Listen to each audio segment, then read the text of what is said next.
In the 1880s, Italians developed special machines to make espresso. As the name implies, this coffee drink can be produced in seconds. Soon, the appeal of this quick brew expanded beyond Italy. And today, espresso is enjoyed all over the world. Making good espresso is as much a science as it is an art. Professional machines balance temperature and steam pressure to produce espresso with kick and crema. Professional espresso machines are made of high-carbon steel sheets. Computer-programmed tools carve different shapes out of the steel. These parts will be the framework for the espresso machine. The tools also cut holes for screws, bolts, and components like the steam tap.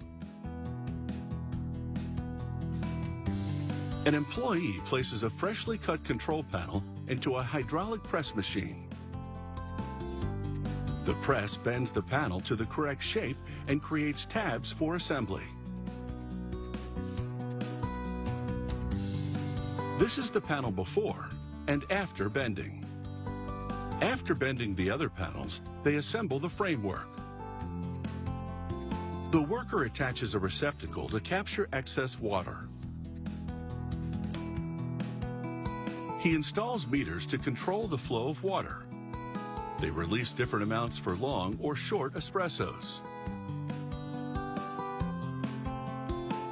He turns the base right side up and screws the side framework to it. He attaches the front panel to the sides. The espresso machine's framework is now in place. Next, they make the group heads.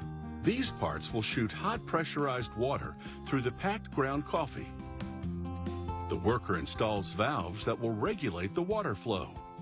The valves also release built-up pressure so that the filter holders can be removed after brewing. The group heads fit into slots in the front of the framework.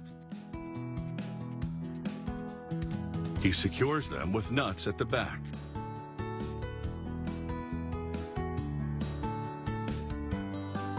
He places a large copper and brass boiler in the espresso machine chassis and connects the water lines. The tank will generate steam to froth milk for cappuccinos. It will also supply hot water for tea. Heat exchangers run through the boiler to supply the hot water for brewing. He connects copper pipes to the heat exchanger outlets on the boiler. Then he links them to the group heads. The pipes have been pre-bent in order to easily fit into the group heads. He tightens the fitting for the hot water tap. Next, he installs the pump that pressurizes the water. He screws it to one side of the framework. A worker then wires the electronics to the front of the machine.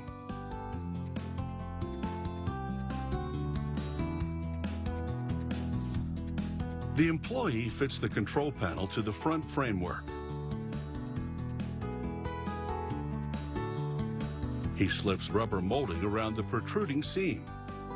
Then he screws knobs onto the levers. He tucks a heating coil into the upper part of the machine. The top of the machine works as a cup warmer. The espresso stays hot longer when served in heated cups. A worker then encases the steel espresso machine in polycarbonate molded panels. The plastic parts are slightly rounded to make the espresso machine look less boxy.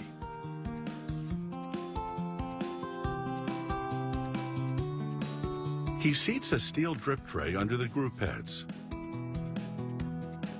And he places the cup tray over the heating element. The espresso machine is ready for the filter basket holders. They're equipped with winglets that hook into the group heads.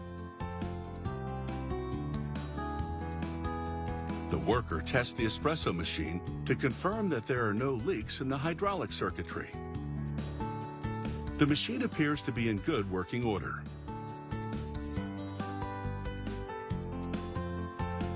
Now it's time for a coffee break.